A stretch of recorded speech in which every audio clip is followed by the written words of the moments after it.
विपक्ष पे क्या चल रहा, मैंने कांग्रेसी से पूछा बजट तो ठीक ठाक है, तू क्यों क्यों विरोध कर रहा है भाई? तो वो देखो कांग्रेसी क्यों विरोध कर रहा है बजट का, मैं आपके बीच में रखता हूं कि बजट तो बढ़िया है पर विपक्ष नाखुश।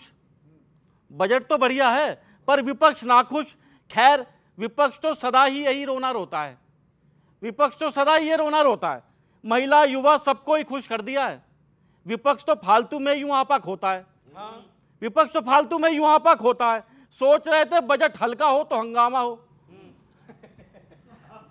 सोच रहे थे बजट हल्का हो तो हंगामा हो। विपक्षी बेवजह के ज्ञान ही क्यों ढोता है, बेवजह के ज्ञान ही क्यों ढोता है।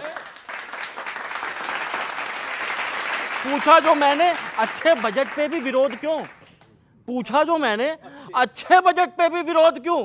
कांग्रेसी बोला हमारे यहां ऐसा ही होता है।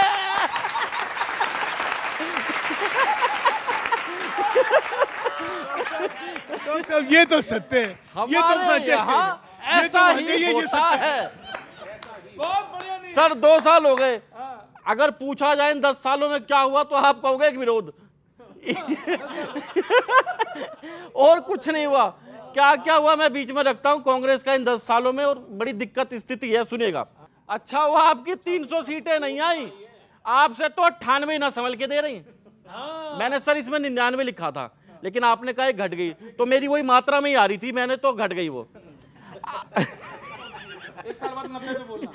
आपसे तो 99 संभल के ना दे रही। संसद में आपका पल पल न माने टिंकू जिया, संसद में आपका पल पल न माने टिंकू जिया। अहंकार की ये लो तो पिघल के ना दे रही, अहंकार की लो तो पिघल के ना दे रही।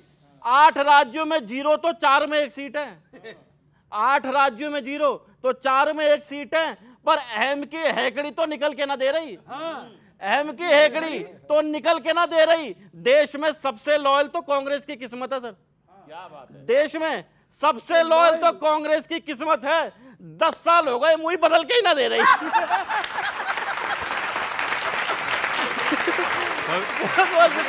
रवि जी का व्यंग बहुत, आपका व्यंग बहुत जबरदस्त होता है, और व्यंग के लिए मैं जरूर सैल्यूट करूंगा। ये कवियों का मंच है और आपकी पूरी स्वतंत्रता है। ये सारे व्यंग पर संसद में हो या सड़क पे हो, हमने तो कभी अहंकार किया नहीं, हमने तो मोहब्बत की दुकान चलाई है। आज भी मोहब्बत की दुकान में ही हम लोग हैं। हम लोग चाहते हैं देश में शांति, सौहार्द, सहिष्णुता और सब लोग जो है एक साथ प्यार से रहें, और उस प्यार के लिए जो है आगे हम सब काम कर रहे हैं। देश आगे रहेगा तब कांग्रेस भाजपा रहेगी, कांग्रेस भाजपा से बड़ा देश है जी। डॉक्टर साहब इसी वजह से किस्मत बदल के नहीं दे रही। आपने बात बहुत मार्मिक कही, नानी वाली। 12 से लेकर के 12 से 15 लाख रुपए जो कमाते हैं सामान्य मध्यम वर्गीय लोग, हम लोग उसी श्रेणी में आते हैं। पहले तो 20 से 30% हम टैक्स दे देते हैं सरकार को डायरेक्ट। उसके बाद जो हमें बचता है, जब बाल बच्चों का कॉपी किताब लेने जाइए, खाने में दही छाछ खरीदिए, उसमें टैक्स दे देते हैं। कहीं घूमने जाइए तो गाड़ी पेट्रोल डीजल का टैक्स, और उसके बाद में टोल टैक्स भी देते हैं। देते देते बचता हाथ में कुछ नहीं है, फिर वहीं खड़े रह जाते हैं। लेकिन ये कटोरा वाला जो आपने कहा है, कटोरा पकड़ा रही है सरकार। कम से कम सरकार को मध्यम वर्ग के लिए जरूर ईमानदारी से ध्यान देना चाहिए। डॉक्टर साहब मिडिल क्लास की बात करना, बिल्कुल मैं आपके साथ हूँ। मैं भी मिडिल क्लास का हूँ, आप भी मिडिल क्लास के। बिल्कुल, मैं भी यही चाहूँगा, मैं भी ये चाहूँगा। नहीं, दोनों का फायदा लेना चाहते हैं। मैं चाहूँगा कि आपका स्तर भी मिडिल क्लास में ही आ जाए, ऊपर बहुत हो गया है। लेकिन प्रश्न ये है कि मिडिल क्लास की बात करना और सरकारी बजट की बात करना दोनों अलग अलग चीज़ें हैं। डॉक्टर साहब आप भी जानते हैं और मैं भी जानता हूँ, चाहे आप बजट दीजिए चाहे किसी राज्य का बजट हो, उसमें मिडिल क्लास की जो समस्याएं वो हैं। प्रश्न दूसरा है, प्रश्न अभी आपने कहा कि साहब देखिए कैपिटल गेन टैक्स, तो कैपिटलिस्ट का तो कैपिटल गेन होता है कि मिडिल क्लास का होता है। उसके टैक्स को 12% कम करा गया है, ज़्यादा नहीं करा गया। मुझे लगता था आप कहेंगे देखिए कैपिटलिस्टों के लिए करा गया है। ये तो आपने तारीफ कर रहे हैं सरकार की, तो डॉक्टर साहब तय कर दीजिए। मैं फिर वही जो आपसे कहता हूँ, बार बार कहता हूँ, हम लोग क्या है आवेश में बह जाते हैं। हमें खिलाफत करनी है तो कुछ भी हो उसे बोल देते हैं। वो किसको फायदा दे रहा है, किसका नुकसान कर रहा है, कम से कम इसका आंकलन कर लो। डॉक्टर साहब, लगता है कि मित्तल साहब तो बहुत ही बुद्धिमान व्यक्ति हैं, शायद इस बजट को पढ़ने में थोड़ा टाइम ऊपर नीचे हुआ होगा। पुनः आप इसको देखिएगा। कैपिटल गेन का मतलब, मैंने ये कैपिटलिस्ट वाली कैपिटल कारपोरेट टैक्स की बात मैंने नहीं की है।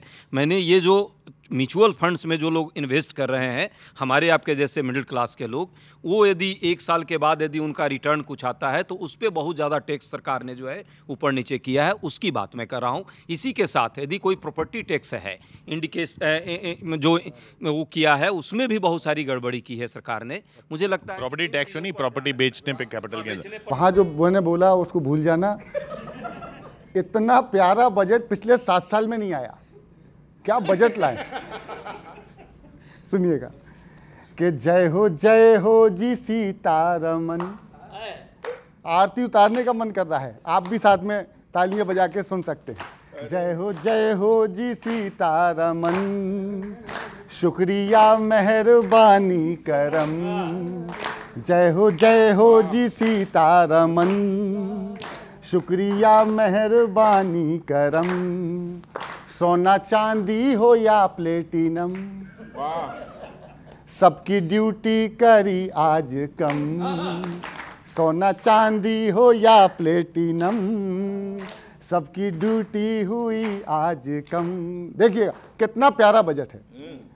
महिलाओं किसानों के ये मन का बजट है, छात्रों का बजट है, ये निर्धन का बजट है, ये कर्मचारियों का है, वेतन का बजट है, ये कर्मचारियों का है, वेतन का बजट है।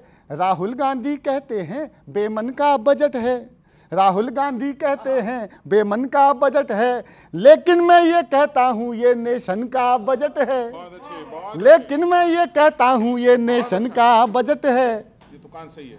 इस बजट में है मोदी का दम, इस बजट में है मोदी का दम। शुक्रिया मेहरबानी करम।